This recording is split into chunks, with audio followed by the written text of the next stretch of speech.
Myanmar और Thailand में ऐसा जोरदार भूकंप आया जिससे दोनों देशों के अधिकतर हिस्से मलबे के ऊंचे ढेर में तब्दील हो गए हैं। 7.2 की तीव्रता वाले बेहद तेज भूकंपों से ऊंची ऊंची इमारतें ढह गईं।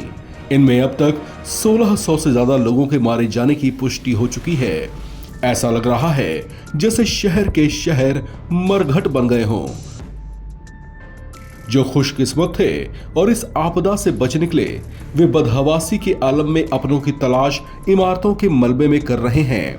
राहत और बचाव कार्य बहुत तेजी से चलाया जा रहा है, लेकिन जैसे हालात हैं उनमें तमाम तेज कोशिशें भी नाकाफी दिख रही हैं। जो लोग इस भूकंप से बचकर निकल आए, उन्होंने उन पलों का जो भयावह मंजर बयां किया, वो चौंकाने और डराने वाला है। सिचुएशन ऐसी थी कि द मोमेंट अर्थक्वेक केम तो सब लोग इवैक्यूएशन हुआ तो everybody was on the road only. So अपने होटल्स की तरफ गए हम, वहां पे होटल वालों ने सपोर्ट किया। देन हमने प्री करा के booking tickets, we came back to India. मैं रोड पे था उस टाइम एंड स्काई स्क्रेपर्स आसपास जो थे वो हिलने लगे थे। एक इन्फिनिटी पूल से पानी भी गिरने लगा था। तो I think people got scared कि शायद बिल्डिंग गिर जाए, लेकिन कुछ वैसा हुआ नहीं। जब वहाँ पर हिल रहा था, आप उस वक्त यहाँ आने के लिए चल रहे थे या नहीं, मैं मार्केट में था उस टाइम जी। स्थिति अभी क्या है वहाँ पे? अभी ठीक है। I think they declared a national emergency.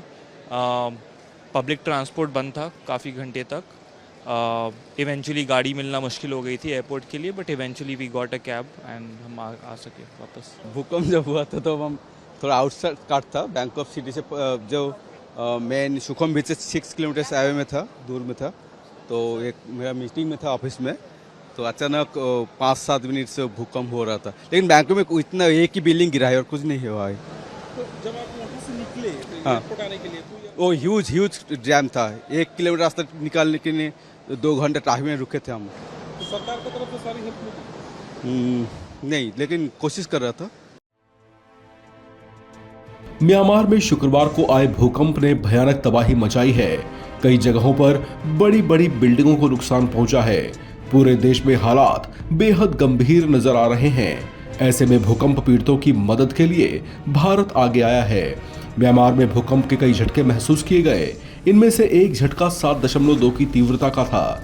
इससे म्यांमार और थाईलैंड में इमारतें ढह गईं और अब लोगों में डर का माहौल बना हुआ है।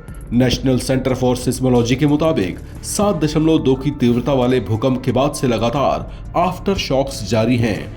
शुक्रवार से लेकर अब तक कई बार छोटे मोटे भूकंप आने का सिलसिला भी जारी है। इसे आफ्टर शॉक्स कहा जाता है। वैज्ञानिकों का अनुमान है कि इन आफ्टर शॉक्स के बीच फिर से कोई बड़ा भूकंप आने की संभावना ना के बराबर ही है, जबकि आफ्टर शॉक्स किसी बड़े भूकंप के बाद की सामान्य घटना होती है। इस खबर में फिलहाल इतना ही। बाकी अपडेट्स के लिए आप बने रहें एनबीटी ऑनलाइन के साथ।